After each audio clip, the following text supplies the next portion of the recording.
Ninguém pode me ver, mas eu sou um com as sombras. Eu sou um com o escuro. Eu sou um com meus irmãos.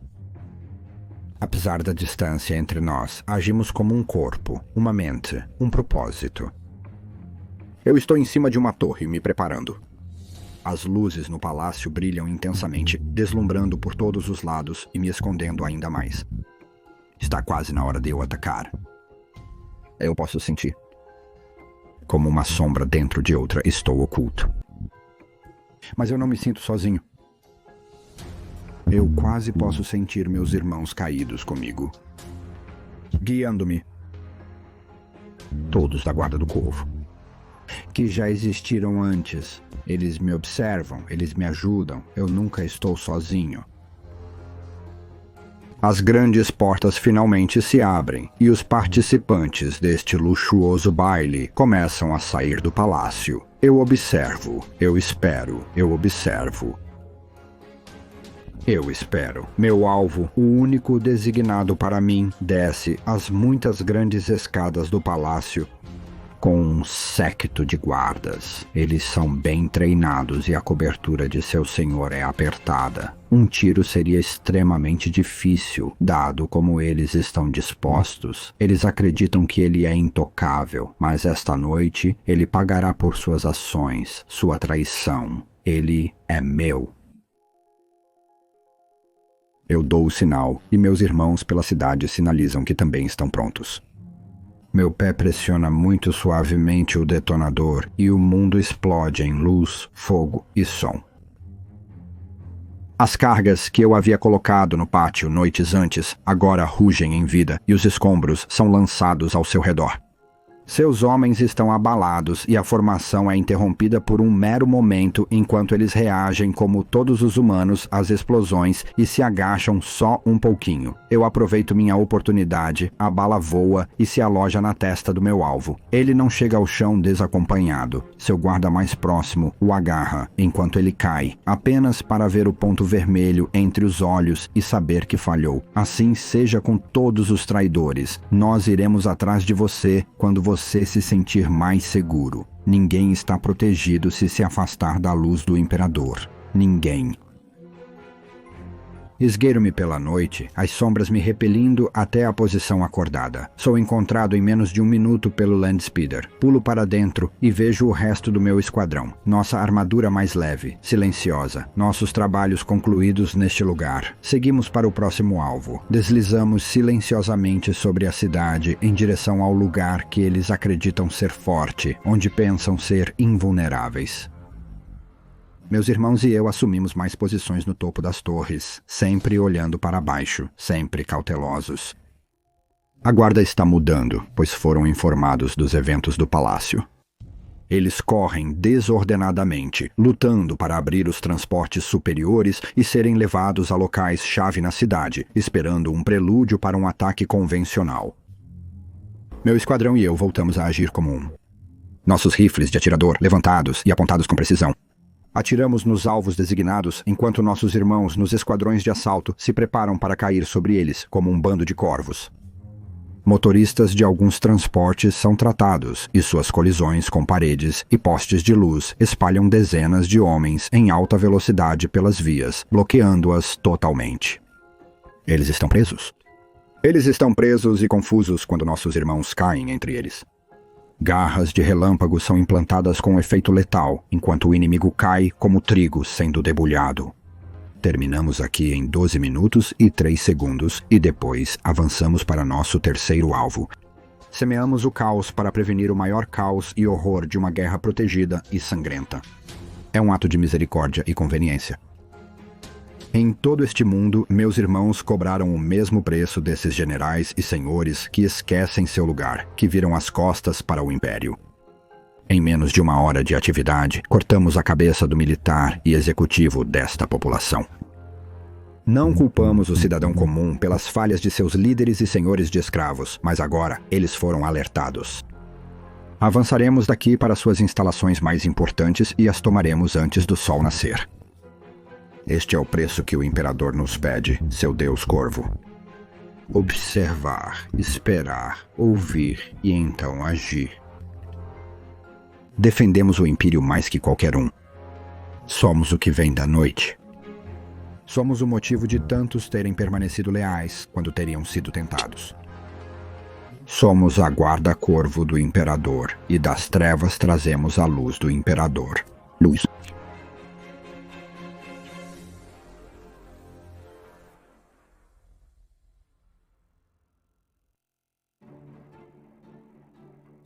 Saudações, caro ouvinte. Sou Baldermort e apresentarei as forças e facções do universo de Weimar 40.000. Hoje, discutimos uma das forças que tanto aponta o sombrio e escuro para o que é quase universalmente conhecido como a sombria escuridão do futuro. A Guarda do Corvo. Para grande parte desta entrada, vou me apoiar na sabedoria existente, citando diretamente do seu novo suplemento de Codex. Isso não é por cansaço ou falta de impulso ou ardor. Eu apenas acho que o Codex é tão novo, as definições e entradas da Games Workshop são tão boas, que eu nunca poderia igualá-las. Por que reinventar a roda? Mas não vamos fazer rodeios. Para mim, a Guarda-Corvo é uma das ilusões mais próximas da essência da história, tragédia e grandiosidade do universo de Warhammer. A história deles é sombria, o comportamento é austero, mas, apesar de tudo, eles são alguns dos mais ardorosamente leais e, na verdade, são esperançosos e brilhantes entre todas as forças lealistas. Pois, apesar de residirem na escuridão, fazendo da sombra sua casa, a deles é uma cruzada de luz, uma guerra contra o apagar do espírito humano, contra a tirania, contra a escravidão, contra o caos. Pois cada uma de suas ações, cada tiro, golpe ou briga, é executado com um único propósito, a proteção e emancipação da humanidade dos males que residem na casa da Guarda do Corvo, a escuridão. Dizem que o Imperador criou cada legião de Astartes, seus marines espaciais, para uma tarefa específica. Mas pela minha leitura da lore, que pode estar errada, ele também construiu funções sobrepostas e redundâncias dentro de suas legiões. Assim é que o Reino da Noite, a escuridão, não é apenas a competência dos Senhores da Noite, como alguns podem pensar, nem a sutileza e precisão são o domínio exclusivo da Legião Alfa. Na Guarda do Corvo está o contraponto a essas forças. Onde a escuridão oculta os Senhores da Noite, permitindo que tragam terror e pânico, a Guarda do Corvo é uma com as sombras. Eles são um com a noite. Ah, como eu gostaria de conhecer uma história de uma guerra nas sombras entre essas duas forças. Mas, infelizmente, eu sou ignorante de uma. Então, se você conhece algum caso, por favor, coloque nos comentários, pois nunca afirmo saber mais do que qualquer veterano e imploro à nossa maravilhosa comunidade que me oriente se tiverem conhecimento de tal caso. Se não houver um, então sugiro que no futuro possamos, como uma comunidade coletiva, forjar nossa própria narrativa, pois uma é necessária. Disso não pode haver dúvida. E que batalha seria? Night Lords vs Ravengard. Eu sinceramente espero que haja uma lá fora. Agora eu deveria me apoiar na sabedoria existente, mas vou resumir com alguns dos meus próprios pensamentos e observações, ainda que escassos, no final desta entrada. Espero que você se junte a mim lá. Para citar: a Guarda do Corvo são mestres das artes das sombras. Atacando a partir do esconderijo, eles causam uma destruição sangrenta no inimigo antes de recuar para preparar outro golpe devastador. Comandados pelo Imperador e Primarca para proteger a humanidade contra os perigos de uma galáxia impiedosa, eles vagavam pelas estrelas invisíveis, trazendo desgraça aos hereges e opressores, derrubando inúmeros Xenostretes. Com a marcha de Ravengard, cada sombra esconde a promessa de morte, um destino nascido nas asas flamejantes de John Pax e entregue por lâminas escurecidas, rifles de parafuso em guerra e o arco crepitante de garras de relâmpago. Para os inimigos do Império, não pode haver escapatória, nem refúgio. Há apenas a morte, entregue das trevas por guerreiros que veem tudo e não perdoam nada. Os exércitos de Ravengard vencem através de furtividade e velocidade, avançando secretamente para atacar os pontos mais vulneráveis dos inimigos com todo o arsenal disponível para o Adeptus Astartes. Onde quer que você pise, pise levemente. Estamos mais perto do que você imagina, e nossas lâminas são afiadas. Cave e ataque, mestre das sombras. Como a sombra deseja, a guarda do corvo são mestres da guerra clandestina, muitas vezes alcançando por furtividade o que outros só podem reivindicar através de um ataque descarado e custoso. Para os herdeiros de Corax, ataques frontais furiosos marcam a culminação e não o início de uma campanha. Quando a batalha aberta se inicia, os inimigos da guarda do corvo já estão em desordem. Seus líderes assassinados, suas fortificações sabotadas e suas linhas de suprimento em chamas sob céus envoltos em fumaça. Desde sua criação, a Guarda do Corvo tem sido uma força de combate mais sutil que seus irmãos Astartes. Não para seus guerreiros, a ostentação e esplendor dos ultramarines e anjos sangrentos, nem o poder explícito dos punhos imperiais. Mesmo durante a Grande Cruzada, enquanto outras legiões brilhavam como símbolos luminosos de unificação e conquista, a Guarda do Corvo da 19ª Legião, com a mão oculta do Imperador, caçava seus inimigos das sombras além da luz sempre expansiva de terra. Assim permaneceu o modo de guerra da Guarda do Corvo. Assassinato, ataques incapacitantes e desorientação são suas principais armas, suas garras cortando a barriga exposta do inimigo enquanto ele se esforça para enfrentar uma ameaça já desaparecida. A guerra aberta é usada como o golpe de misericórdia, perseguida até sua sangrenta conclusão apenas depois que a presa foi sangrada até a exaustão por ataques implacáveis das sombras. Mais do que a maioria dos capítulos da primeira fundação, a Guarda do Corvo é moldada pelos ensinamentos de seu primarca e pelas heranças de decisões que ele tomou há muitos milhares de anos atrás. Grande parte da história antiga do capítulo está perdida, enterrada no pó dos éons, embora a própria Avant-Garde preserve apenas aquelas partes de sua herança que podem ser ensinadas por doutrinação e doutrina, cuidadosamente guardadas em cofres de arquivos selados em estase, profundamente dentro de seu mosteiro do capítulo, ou então herdadas do Genocide de seu pai. Ainda assim, embora um observador possa não entender o significado do que vê, ele teria que dar apenas uma olhada superficial nos irmãos de batalha deste capítulo misterioso para ver a mão pesada de Corax sobre eles. Fisicamente, embora não percam nenhuma da força pós-humana dos adeptos Astartes, a Raven Guard tende a ter uma constituição alta e esguia, muitas vezes exibindo uma certa cavidade em suas bochechas e vigilância em seus olhos escuros que outros acham perturbador. Isso de forma alguma é ajudado pelo fato de que os irmãos de batalha do capelão frequentemente exibem uma pele tão pálida que as veias podem ser vistas sob ela, contrastadas por cabelos de um chocante preto meia-noite.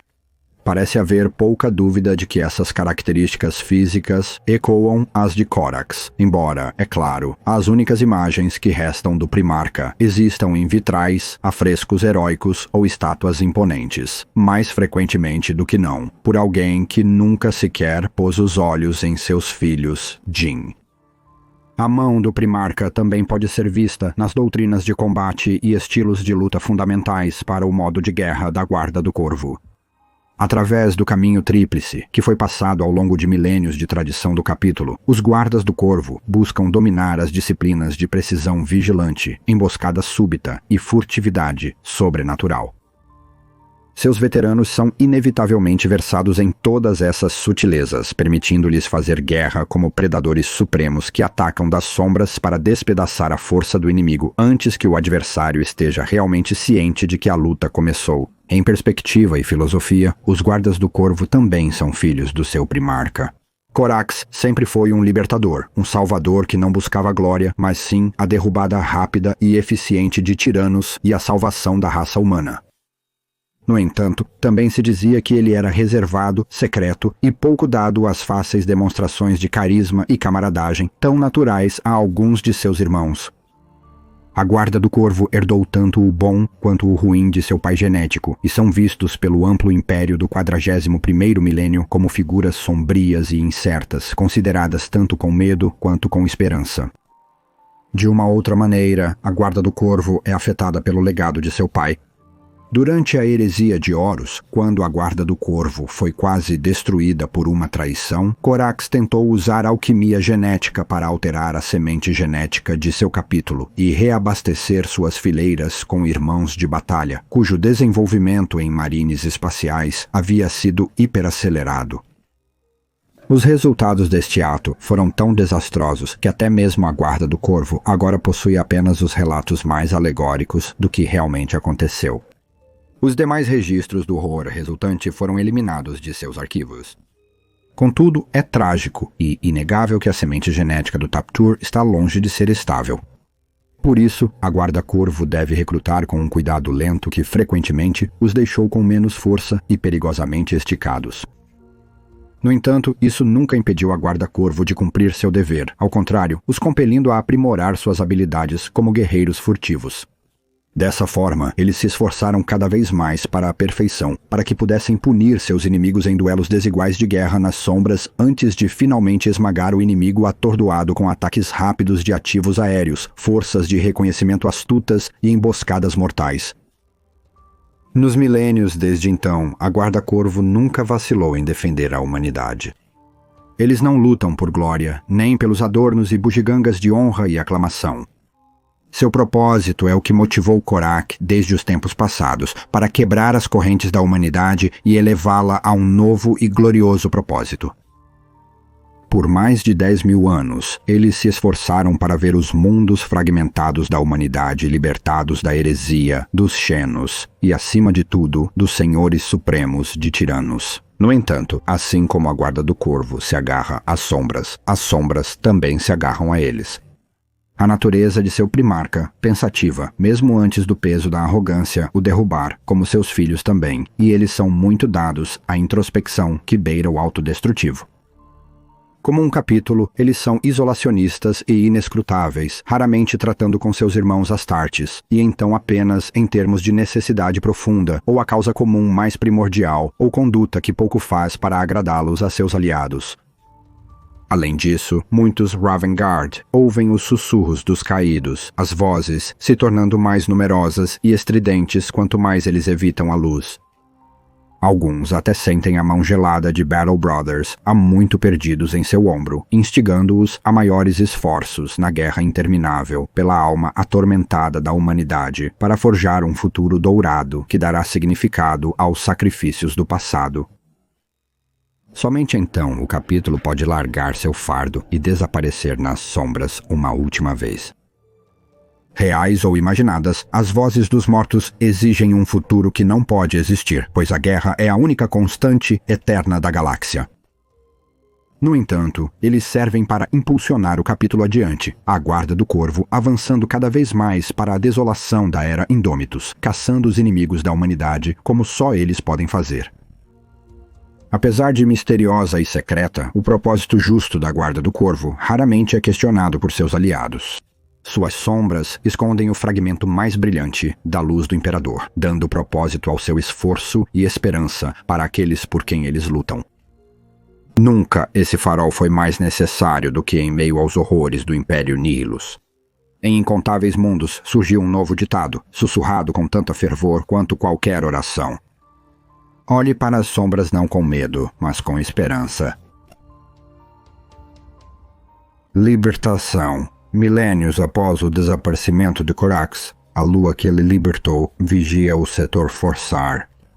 Nomeada Libertação, é tão desolada e sem alegria quanto o rosto que o primarca normalmente mostrava, exceto a seus camaradas mais próximos, e serve como o mundo fortaleza para seus principais herdeiros.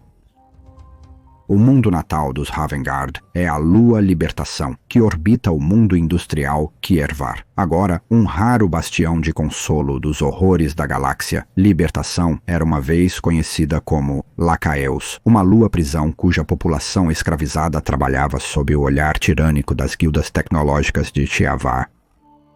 Para Lycaeus foram enviados criminosos, descontentes e qualquer ser senciente que caísse em desgraça com os mestres das guildas ou não atendesse aos rigorosos quartos de produção de Guiavar.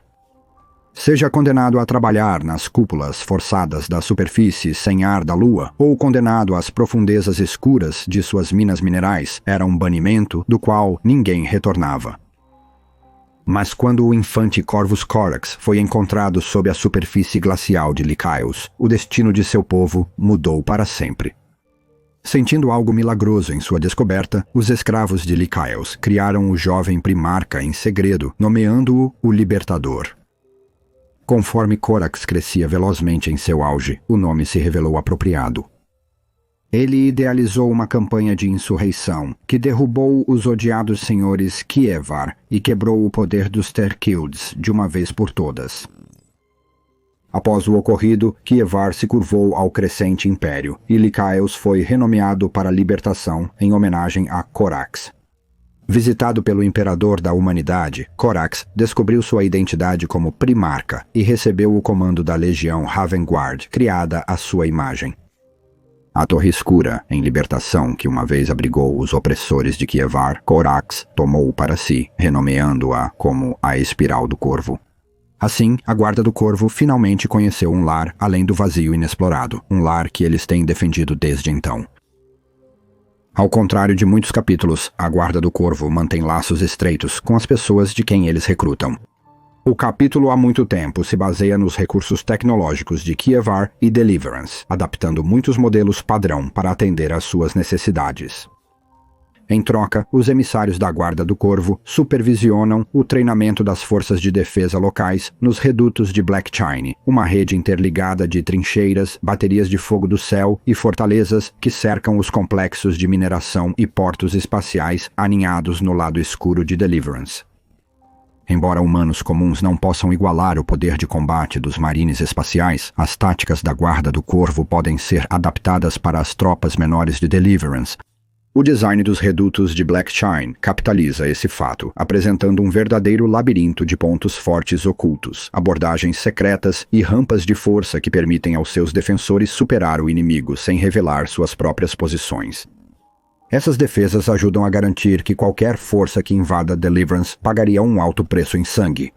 Isso também, pois os 4 setores Tsar em que Deliverance está localizado enfrentaram muitas ameaças, desde os orques de Wagarakak até fragmentos da reemergente Alta Frota Kraken.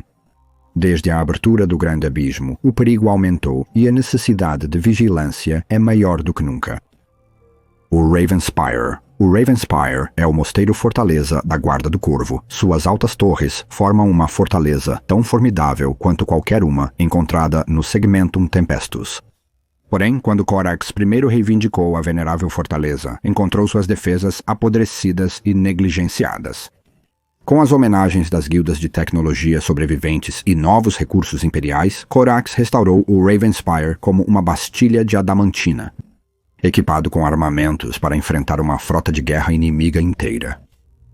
Mais do que uma declaração de poder militar, a fortaleza se tornou um símbolo da esperança que Corax trouxe para o sistema Kievar, uma esperança que passou a definir a própria Guarda do Corvo. Infelizmente, com o passar dos milênios, essa esperança se desvaneceu, assim como Corax, que praticamente se tornou uma lenda, e a aparência da Espiral do Corvo ecoa essa melancolia. Seus redutos permanecem invioláveis, mas seu esplendor se foi.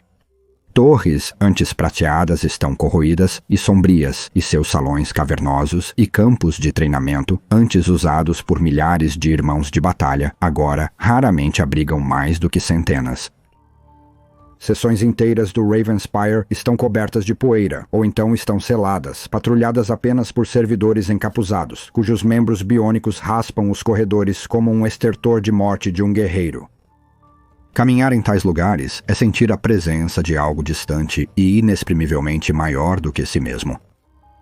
Portas abrem e fecham sem comando, santuários iluminados se apagam na escuridão, e o ar viciado sufoca os pulmões. Isso tenta dar vida ao rumor de que a própria fortaleza é uma coisa viva, suas funções guiadas por algum antigo e arcano espírito de máquina nascido da velha noite. Contudo, seria tolo considerar a Ravenspire uma relíquia decadente de tempos áureos. Suas paredes manchadas permanecem fortes, e suas armas ainda prometem morte rápida a quem enfrentar sua fúria. Se o mosteiro fortaleza parece desbotado, é porque os Havenguards não se preocupam com pompa e exibição. Não para eles as estátuas reluzentes, males, tristezas, sagas ou honras autocongratulatórias de outros capítulos. A função é tudo, e como um campo de treinamento, fortaleza e vaso do legado de seu primarca, a Espiral do Corvo executa todas as funções que os filhos de Koros pedem dela. A torre mais alta da Espiral do Corvo é chamada de Ninho. Corax fez seus aposentos privados neste ninho elevado, e poucos se aventuraram lá desde que o primarca deixou Deliverance, para nunca mais ser visto. Por um ano inteiro antes de sua partida, Corax manteve-se selado no ninho, buscando absolvição pelo horror genético que havia desencadeado em seus filhos. Embora raramente seja falado dentro do capítulo, ele estava selvagem no final, quebrado pela dor e culpa. A tradição de Ravengard diz que Corax finalmente encontrou sua redenção nos desertos mutáveis do Olho do Terror, mas a veracidade desta história permanece não comprovada. Poucos têm autoridade e coragem para desativar os campos de estase de Eyrie e percorrer seus corredores empoeirados. Os senhores do capítulo o fazem apenas em extrema necessidade, buscando se comunicar com um eco do espírito partido de Corax. É impossível dizer se tal eco persiste, mas todos concordam que uma presença sombria parece infundir o Eyrie. Do que orientação eles recebem, nenhum suplicante fala, nem relatam o conteúdo do pergaminho espalhado pela câmara principal do Eyrie, dizendo apenas que eles estão ligados com um rabisco preto, espesso, que se torna cada vez mais ilegível, à medida que os versos em si se tornam menos coerentes e insignificado. O Apotecário Proibido. Em um labirinto de túneis de mineração profundamente abaixo da Ravenspire, desconhecido por todos, exceto pelos irmãos mais veteranos do capítulo, e não pisado por ninguém, sem a permissão expressa do mestre do capítulo, reside o antigo apotecário dos dias da heresia de Horus. Foi aqui que a tentativa de Corax de acelerar a regeneração de sua lesão despedaçada atingiu seu horror total, gerando abominações mutantes desprovidas de razão. Quando Primarch finalmente percebeu a terrível profundidade de sua arrogância, ordenou o abandono do apotecário e proibiu toda a experimentação futura. Ele adentrou sozinho suas áreas proibidas e trouxe pessoalmente o julgamento do imperador a cada falha distorcida presente.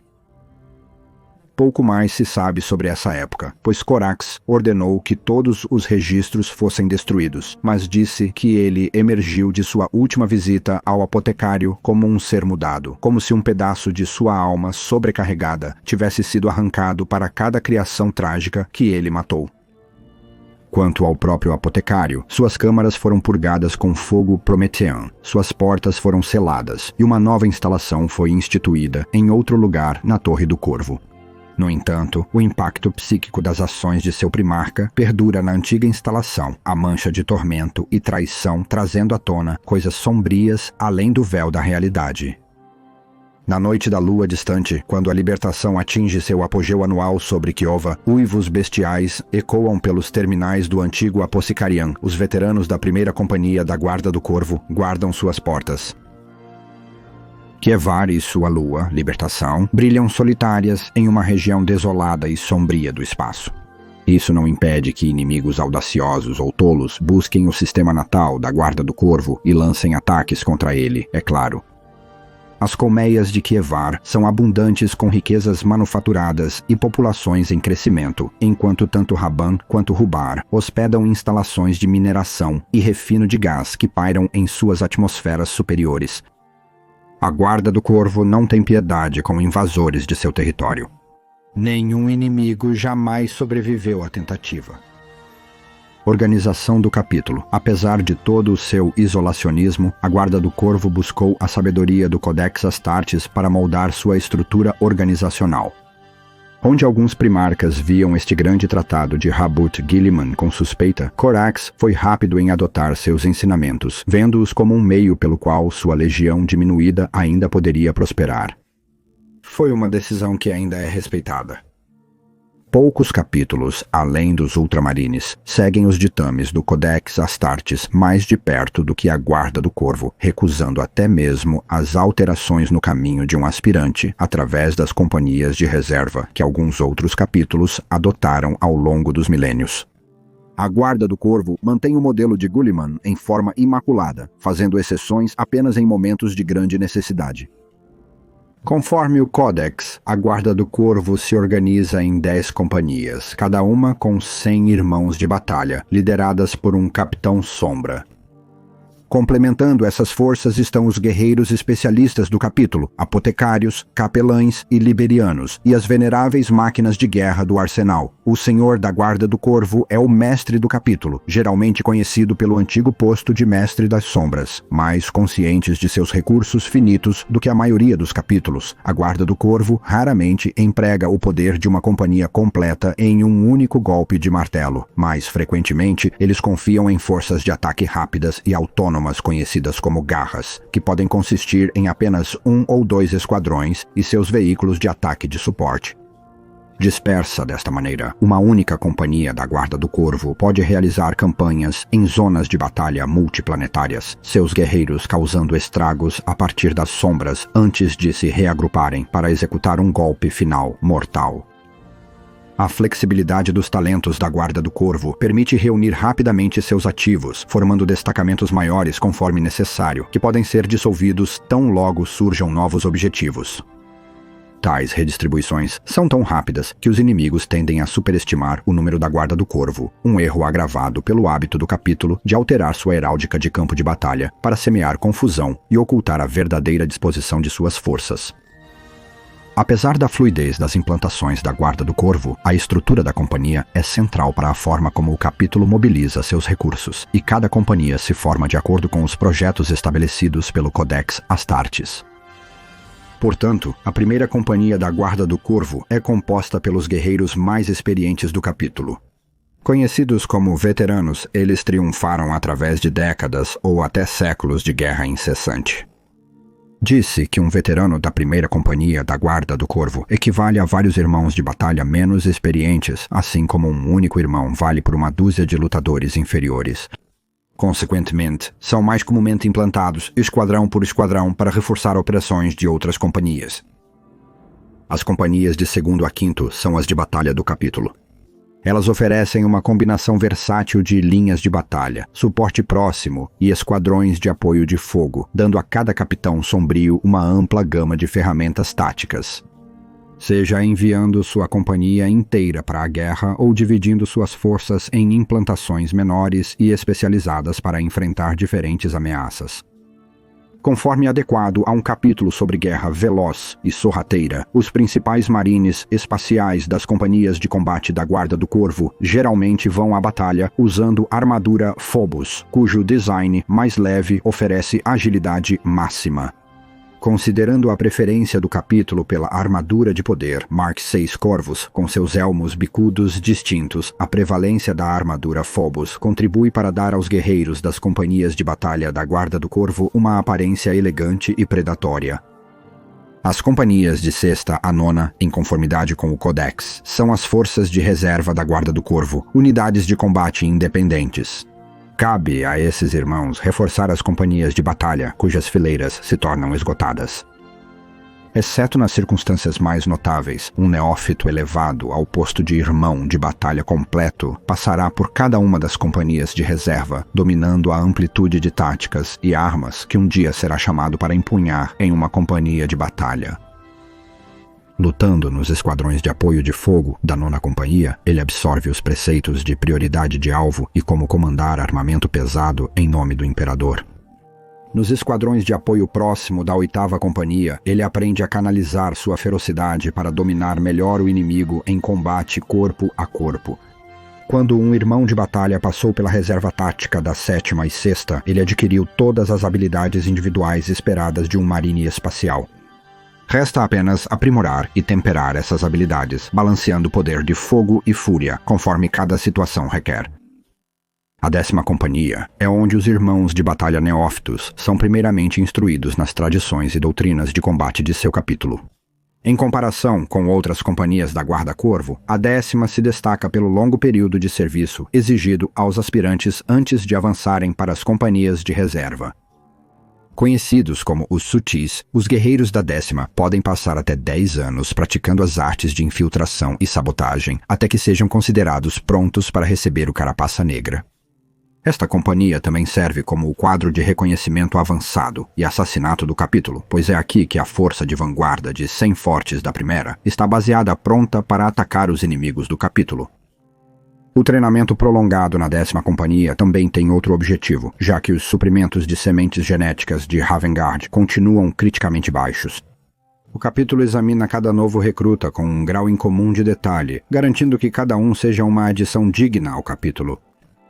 Os comandantes do Ravengard, liderados pelo Mestre das Sombras, são responsáveis por mobilizar as tropas do Espigão do Corvo, preservando os ensinamentos de Corax e defendendo a valiosa semente genética do capítulo.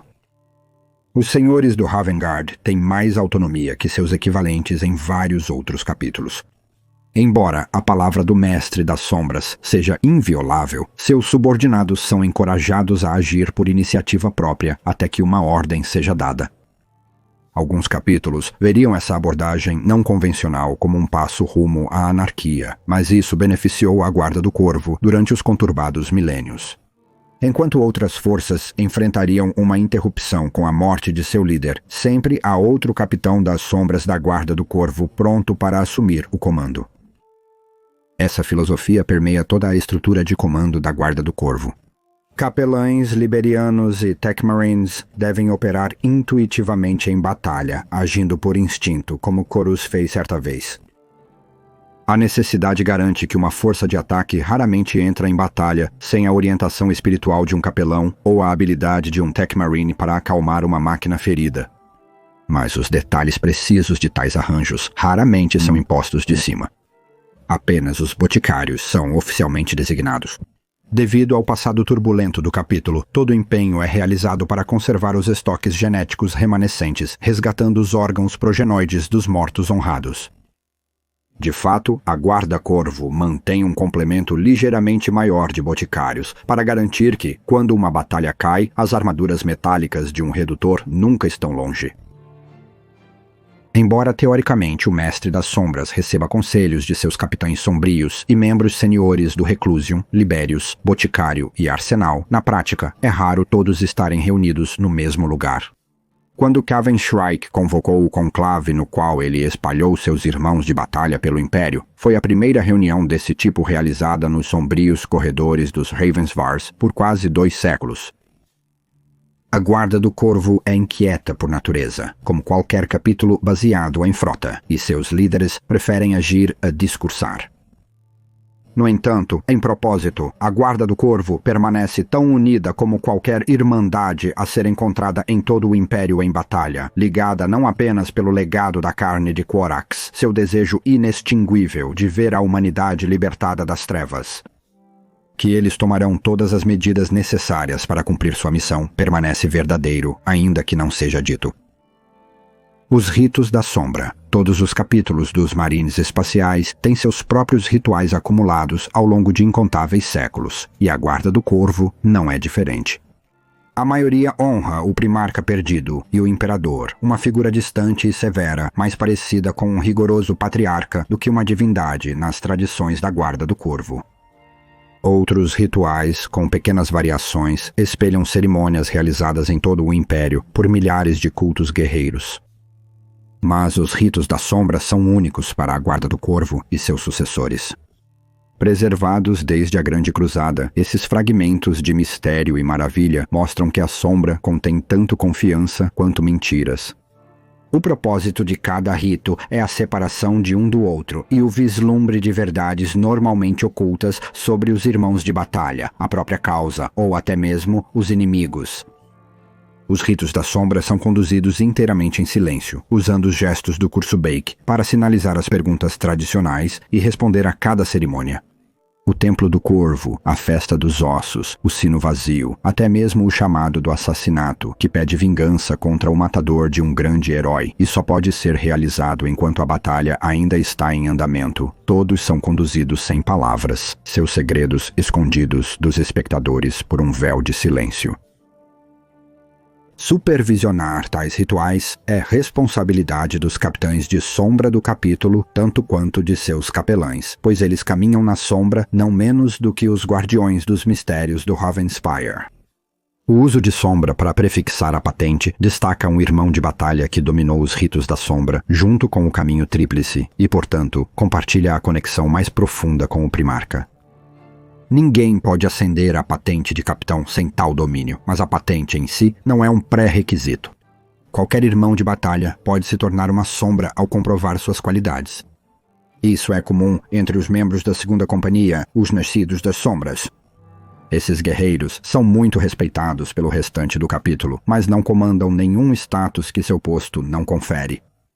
Caminhar como um com a sombra é um dom poderoso, mas mesmo na Guarda do Corvo não há substituto para a habilidade de liderança comprovada.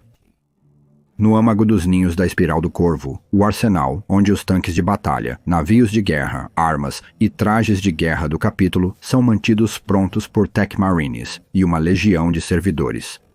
O arsenal guarda tanto a história quanto o futuro do capítulo, e é, portanto, um lugar de grande significado espiritual para os filhos de Corax. O cataclismo da heresia de Horus causou um terrível golpe na força de combate dos Guardiões do Corvo, devastando não apenas o número de seus guerreiros, mas também seu arsenal. Durante o massacre em Istvan V, uma quantidade assustadora de material e armadura da Legião foi destruída ou abandonada, obrigando a Guarda do Corvo e seus sucessores a utilizarem marcas mais antigas de armadura e armamento por séculos depois. Após anos de trabalho, os artesãos e técnicos de Kieva eventualmente repararam as escassezes, mas os sinais de conflito permanecem. Muitos dos ativos mais antigos do arsenal ainda carregam as feridas de batalhas perdidas no tempo, cicatrizes preciosas de Stavan, Ptolemos e Carine preservadas para todos verem. No entanto, às vezes, tais danos de batalha devem ser revertidos para atender às necessidades da guerra. Contudo, marcas distintivas, mesmo que estimadas, podem facilmente revelar a real identidade de um veículo que tenta ocultá-la. Desfazer essas cicatrizes é quase uma tarefa dolorosa para os artífices da Guarda do Corvo, e uma que eles realizam com corações pesados. O fato de o capítulo permitir isso é um testemunho de sua crença no pragmatismo em vez de pompa. As máquinas de guerra mais antigas da Guarda do Corvo raramente emergem da sombra. Preservadas nos cofres mais profundos da armaria, são preparadas apenas em tempos de maior necessidade, quando os espíritos antigos se agitam para ajudar os vivos. A Guarda do Corvo acredita que seus mortos não estão perdidos para sempre, mas esperam dentro da sombra que nenhuma luz pode penetrar, julgando as ações e falhas de seus herdeiros. Ao levar as relíquias veneráveis da armaria de volta às chamas da guerra, os filhos de Corax convidam seus antepassados a notar que a causa do capítulo ainda é defendida por guerreiros dignos. Por essa razão, a Guarda do Corvo venera os sarcófagos dos Dreadnoughts acima de todas as outras relíquias, pois tais maravilhas permitem que os mortos honrados lutem ao lado dos vivos, mesmo tendo um pé profundamente na sombra. Apesar de todos os seus antigos fantasmas, a armaria permanece um raro foco de atividade dentro da sombria Ravenspire. Cada batalha traz novas feridas para a armadura histórica que deve ser desfeita. Armamentos e blindagem adamantina de máquinas de guerra devem ser reparados, e os espíritos da máquina apaziguados. O armamento dos Irmãos Caídos é restaurado, pronto para servir seu sucessor na batalha eterna do capítulo. Assim, o arsenal brilha com luz e fogo, mesmo quando tudo o mais é engolido pelo silêncio. O golpe do martelo e o rugido da fornalha, uma rededicação a uma guerra que nunca terminará. Ascensão da Guarda do Corvo. Desde o início, a 19ª Legião, que um dia se tornaria a Guarda do Corvo, demonstrou um talento para a guerra oculta. Os filhos de Corax avançariam à frente das campanhas em desenvolvimento, enfraquecendo o inimigo através de sabotagem e infiltração. Assim, muitos inimigos acordavam com as garras da Legião já em sua garganta. Sua guerra terminou logo após ter começado. O escopo preciso da contribuição da 19ª Legião para os primeiros dias de unificação e a grande cruzada que se seguiu permanece envolto em mistério, pois a Legião pouco se dava a anunciar suas conquistas. Os registros daquela época são, na melhor das hipóteses, incompletos, e os da 19ª são muitas vezes fragmentados a ponto de incoerência. De fato, muitos mostram sinais de terem sido deliberadamente redigidos ou expurgados de detalhes, talvez a pedido do próprio imperador ou daqueles mais próximos a ele.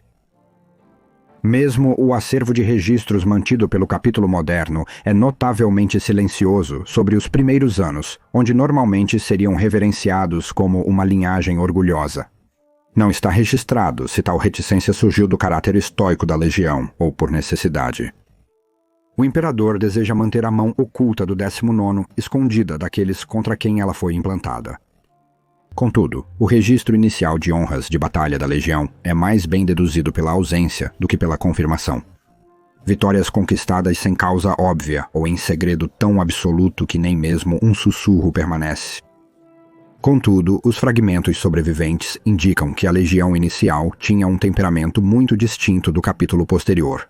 O imperador recrutou principalmente o 19º das tribos Zerek dos campos de poeira asiáticos, e os primeiros legionários eram notáveis por uma crueldade belicosa e enraizada. A cultura Zerek exigia vigilância predatória sobre os inimigos superados, para evitar que desafiassem seus conquistadores novamente. A 19ª Legião incorporou essa tradição em suas doutrinas centrais, praticando a observação clandestina daqueles que derrotaram, observando das sombras qualquer indício de reincidência e atacando novamente, sem misericórdia, em sua manifestação. Nos primeiros anos da Grande Cruzada, a 19ª costumava lutar ao lado de Horus. A Legião Sem Pai foi orientada e teve como exemplo o principal primarca do Império, enquanto seu genitor se perdia nos caprichos do destino. Essa parceria se mostrou altamente eficaz, o talento do 19º desfazendo o inimigo de dentro para fora, complementando os ataques avassaladores favorecidos pelos lobos lunares, antes que Horus e seus filhos passassem a valorizar os guerreiros de olhos frios dos desperdícios. De fato, é possível que muitas das primeiras vitórias dos futuros mestres da guerra devam tanto ao inescrutável Legião 19º quanto aos seus próprios guerreiros tônicos. Mas a tendência ao segredo da 19º e o próprio orgulho excessivo de Horácio tornam essa especulação obscura, na melhor das hipóteses.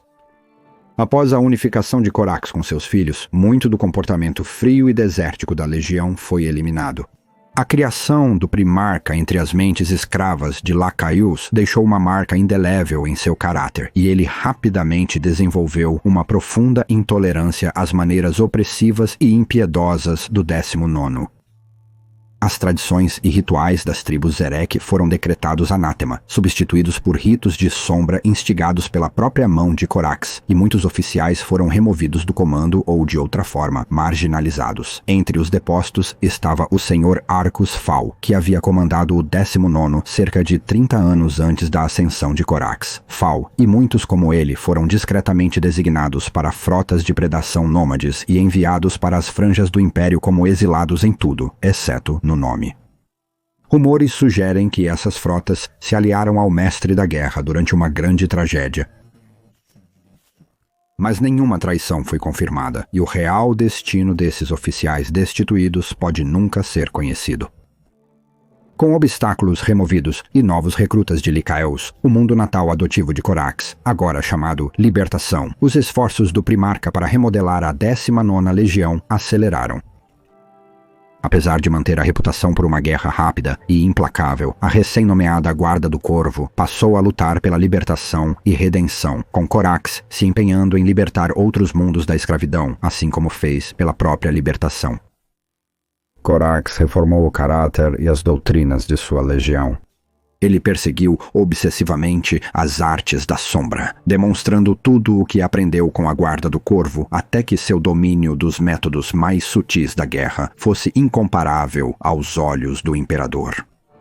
Para ajudar, Corax incrementou o arsenal da Guarda do Corvo com maravilhas tecnológicas das guildas de Kiervar. Entre eles estavam as naves de assalto reformuladas para inserção rápida e indetectável atrás das linhas inimigas, além de defletores sonoros forjados para auxiliar os guerreiros a se moverem silenciosamente. Criadas sem a supervisão de Marte, essas inovações forjaram um vínculo entre a Guarda do Corvo e Kiervar, mesmo arriscando o isolamento desse planeta do distante sacerdócio marciano. Através dessas ações, Corax chegou o mais próximo possível da satisfação que uma alma tão introspectiva pode alcançar, pois a Guarda do Corvo havia se tornado um reflexo dele mesmo e um recurso único na Grande Cruzada do Imperador. Nos últimos dias da Grande Cruzada, o primeiro de 2 golpes graves atingiu a Guarda do Corvo. Durante a libertação do aglomerado Akunsotus, o mestre de guerra Horus ordenou que a legião de Corax fizesse um ataque frontal contra a fortaleza conhecida como Portão 42, um compromisso fatídico mais tarde comemorado como Queda do Corvo pela própria Guarda do Corvo. Corax argumentou contra o desperdício de vidas, mas sua estratégia de desorientação não foi apoiada. Quando Perturabo e Lemanhat se aliaram a Horus, Corax não teve escolha senão atacar. Como Corax havia previsto, a Guarda do Corvo sofreu muito diante das armas do defensor. Apesar de Horus se vangloriar da vitória como um triunfo de sua engenharia, as baixas deixaram a Guarda do Corvo como a menor das legiões, um fato que influenciaria a rebelião vindoura. Contudo, Corax, com grande perspicácia, achou um modo de converter a tragédia em propósito. Conhecendo o custo que o assalto cobraria, ele friamente garantiu que o grosso fosse suportado pelos mais belicosos e fraturados de seus filhos, os Scions das tribos Zerek, em vez daqueles nativos de Deliverance. Assim, a legião que emergiu do horror de Ravenfall era uma força de combate mais disciplinada do que nunca, seus guerreiros mais alinhados com os próprios objetivos e visões estratégicas do Primarca. Além disso, o massacre no Portão 42 havia extirpado da Guarda do Corvo a maioria daqueles que veneravam Horus. Nos anos sombrios seguintes, isso afastou ainda mais a legião das garras do Mestre da Guerra. Contudo, isso não tornaria a Guarda do Corvo imune às consequências do orgulho iminente de Horus. Anos depois, o Mestre da Guerra conseguiria exterminar quase todos os filhos de Corax. Corvus Corax. O Senhor dos Corvos. A Grande Cruzada havia se enfurecido por mais de um século, antes da 19ª Legião finalmente se reunir com seu primarca perdido. Assim como sua legião, os anos formativos do Primarca e muitos de seus feitos posteriores estão envoltos em mistério, com poucos detalhes preservados até mesmo nas histórias da Guarda do Corvo. Relatos das notáveis habilidades do Senhor dos Corvos persistem mais como rumores do que fatos documentados. Sabe-se que ele possuía uma aptidão sobrenatural para o sigilo, mas se essa habilidade surgiu da expressão inconsciente de algum dom psíquico ou de uma mutação benéfica, só podemos adivinhar. Contudo, a pele branca como neve e os olhos negros como a tinta de Corax sugerem peculiaridades em sua genética. Também se atribui a Corax uma previsão que beira a precognição. Ele tinha um talento para prever o futuro, um dom que alguns estudiosos atribuíram a uma fonte sobrenatural, mas outros se perguntam sobre o primeiro encontro de Corax com seu pai, um conclave realizado com a maior privacidade e por um tempo considerável, especulando o que pode ter acontecido entre eles. Será que o imperador sabia previamente como seu grande projeto se desenrolaria e alertou Corax sobre os tempos sombrios que estavam por vir? Esses segredos estão perdidos no passado, mas a maioria rejeita essa hipótese. Se o imperador estivesse armado com o conhecimento dos eventos posteriores, certamente teria feito muitas coisas de maneira diferente nos dias da Grande Cruzada. A crença mais comum é que um homem tão observador quanto Corax perceberia muitas verdades fugidias que outros perdem e agiria com base nelas. Essa conclusão parece ser confirmada por seus filhos Primarch, pois, embora haja poucas evidências de previsão entre a Guarda do Corvo do 41º milênio, é raro que o capítulo seja pego de surpresa ou indique qualquer evento surpreendente em andamento. Massacre em Istvan V. No início da heresia de Horus, a Guarda do Corvo permaneceu firmemente leal ao imperador e à sua visão para a humanidade. Por isso, pagaram um preço alto, tornando-se uma das 3 legiões brutalizadas no massacre de Istvan V, o sangrento prólogo de uma guerra civil que abalaria o Império até suas próprias fundações. A história não registra se Horus, no início de sua traição, buscou a lealdade de Corax pessoalmente, como fez com muitos de seus irmãos primarcas. O massacre de Ravensfall havia separado os 2 homens, aparentemente de forma irrevogável, Corax jurando em um momento de rara raiva nunca mais servir sob Horus novamente. No entanto, é duvidoso que Horus não tenha tentado seduzir a 19ª Legião, pois seu respeito por suas habilidades permaneceu inalterado. Torcer a Guarda do Corvo para o traidor Kors não teria sido um pequeno golpe, pois sua propensão para a Guerra das Sombras teria adicionado muito ao arsenal do Mestre da Guerra. No entanto, quais aberturas foram tentadas, se houve, devem permanecer uma questão de especulação. O que se sabe é que Corax foi rápido em deixar de lado outros deveres em resposta às atrocidades de Istvan III. Ao receber a comunicação astrotelepática urgente de Rogaldorn, Corax enviou cerca de 80.000 guardas do Corvo para o sistema Istvan. Embora a legião de Corax ainda não tivesse reposto as perdas sofridas em Ravenfall, ainda era um instrumento de guerra temível e uma das cartas mais valiosas no tarô de Dorne. Corax reteve apenas 1.000 tropas para salvaguardar a libertação contra um futuro cada vez mais incerto. No total, Dorne desencadeou 8 legiões para esmagar Horus e os 3 primarcas traidores que haviam declarado por sua causa. 8 legiões contra 4, e essas 4 severamente esgotadas após purgar os lealistas de suas fileiras. Tal demonstração de força deveria ter sufocado a rebelião em desenvolvimento, esmagando os traidores com um golpe de poder avassalador. Infelizmente, nem tudo era como parecia. Os Senhores da Noite e Guerreiros de Ferro, Portadores da Palavra e a Legião Alfa vieram para Estavan não para desfazer Horus, mas para se unir à sua bandeira. Os punhos imperiais foram separados de seus irmãos pelos perigos tumultuosos do imaterial. Assim, quando a frota punitiva chegou a Istvan V, restavam apenas 3 legiões leais. Sob o comando tempestuoso de Ferus Manus e apoiado por elementos do exército imperial, as legiões Ironhands, Ravenguard e Salamander lideraram o primeiro assalto às posições de Horus. Palavras podem fazer pouca justiça ao massacre dessas primeiras horas, em que os campos desolados ofereceram uma colheita sombria de cadáveres.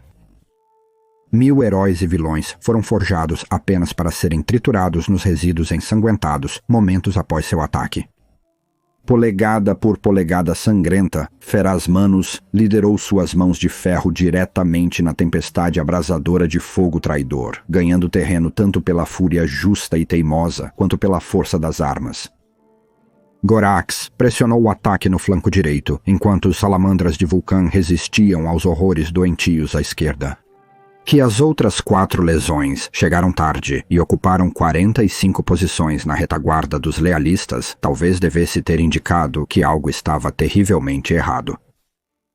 Contudo, mesmo em meio ao caos sangrento, até Corax ignorou os sinais da catástrofe vindoura. Em vez disso, ele interpretou suas dúvidas como ecos da tragédia do Portão 42, pois as 2 batalhas tinham semelhanças além do superficial. Quando os reforços traidores atacaram, fizeram-no sem hesitação ou misericórdia. A Guarda do Corvo, já em desvantagem antes mesmo do início da batalha, e agora desesperadamente sem munição, se viu assediada pelo poder de não uma, mas 2 lesões traidoras recém-chegadas à batalha.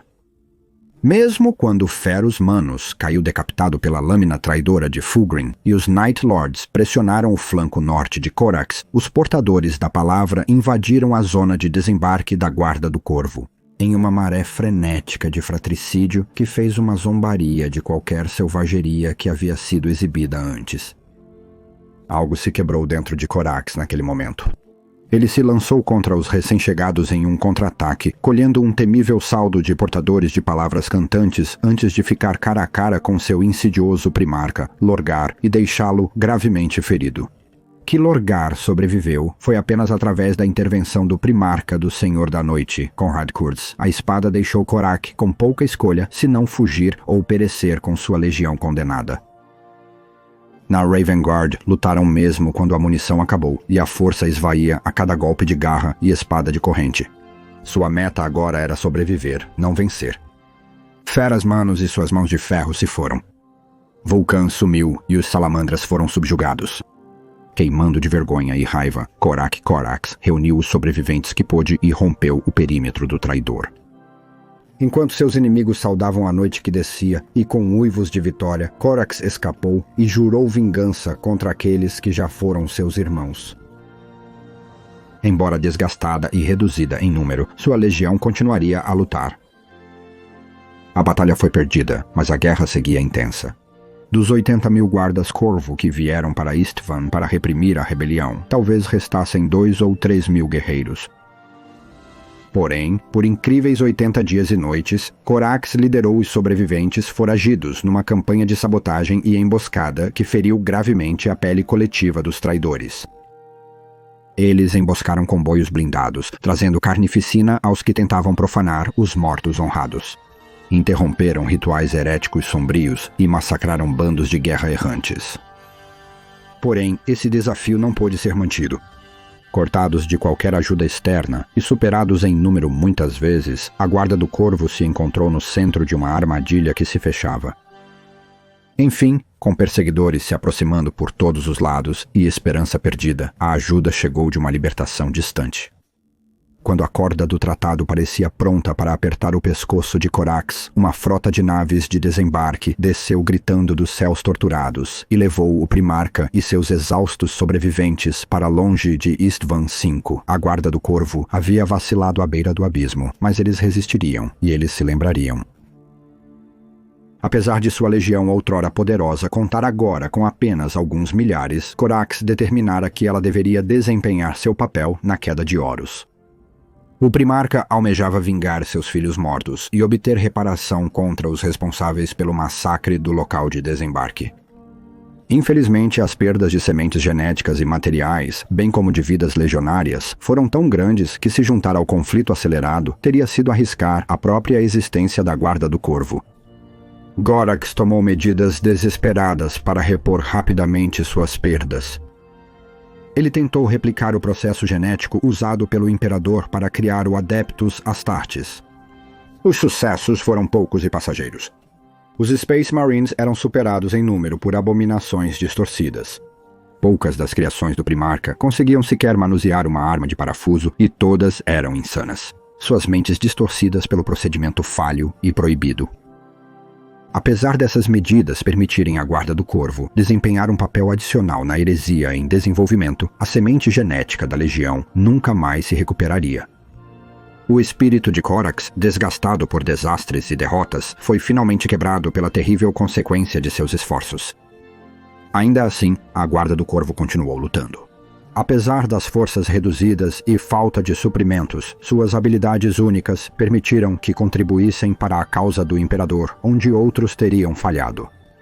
Já não podendo servir como ponto de ancoragem de assaltos ou defesas em ações de grande escala, eles recorreram às estratégias que lhes serviram tão bem na Grande Cruzada, atacando das sombras, invisíveis e inesperados.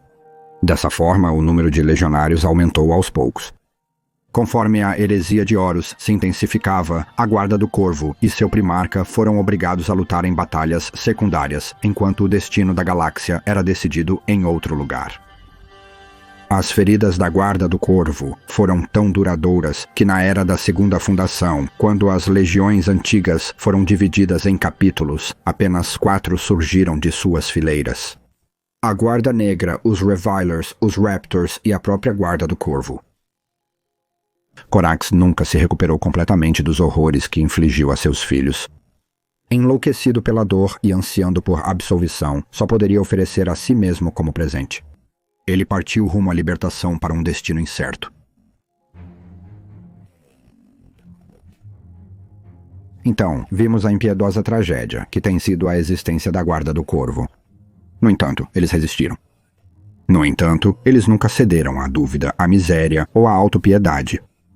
Na minha opinião, a Guarda do Corvo revela as melhores qualidades da humanidade e sua verdadeira natureza.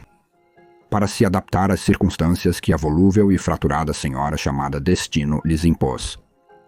para se levantar da adversidade e se reerguer e seguir em frente para sempre lutar pela comunidade que defendem para nunca, jamais se render. O Deus Corvo sempre foi poucos em número, mas ainda assim sua contribuição sempre se igualou à de outras legiões, mesmo que tenham sido divididos em capítulos, pois o sangue de Corax é uma coisa e é forte, mas o que é mais resiliente, mais poderoso até do que seus dons genéticos para seu filho, são seus ensinamentos. Não para o Deus Corvo são as sirenes da vitória, os clarins testemunhando sua virtude. A deles é a satisfação privada do ato bem feito, desfeito bem por si só. As mentiras que eles salvam, as almas que eles redimem e protegem, e o combate aos diversos males na galáxia. No Deus Corvo há um fogo que queima silenciosa e constantemente, um que nunca pode ser extinto. E como eles vão mudar no futuro próximo, ou, potencialmente, como as coisas avançaram na própria trama do cenário de Warhammer para Corvus Corax, foi visto, foi testemunhado no Warp como seus filhos. Ele suportou os longos milênios do Império, nunca abaixou sua espada, nunca vacilou em sua busca. Ele tem estado no Warp caçando seus irmãos que se tornaram traidores, mas ele aprendeu, e ele mutou, evoluiu, mudou. Corax é a prova de que os primarcas são criaturas do Warp, assim como os nunca nascidos.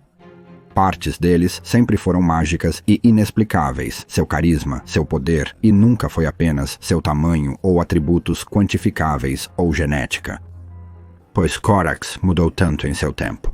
Ele agora é como um espectro do mal, uma sombra escura que pode mudar de solidez corpórea para uma sombra escura e voltar novamente num piscar de olhos imortal. Mas ainda assim ele luta pela luz. Ele permaneceu leal, apesar de 10 milênios no Warp. Coragem inimaginável.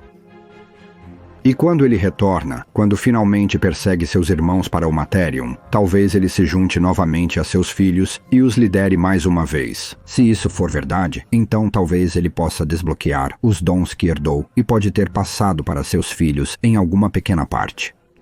Na Ravengard, a própria noite pode ser a coisa que os rebeldes e traidores ainda podem aprender a temer mais do que a ira de seus próprios deuses sombrios. Pois quando Corvax Corax retornar, então cada traidor, alto ou baixo, é melhor olhar debaixo de sua cama todas as noites.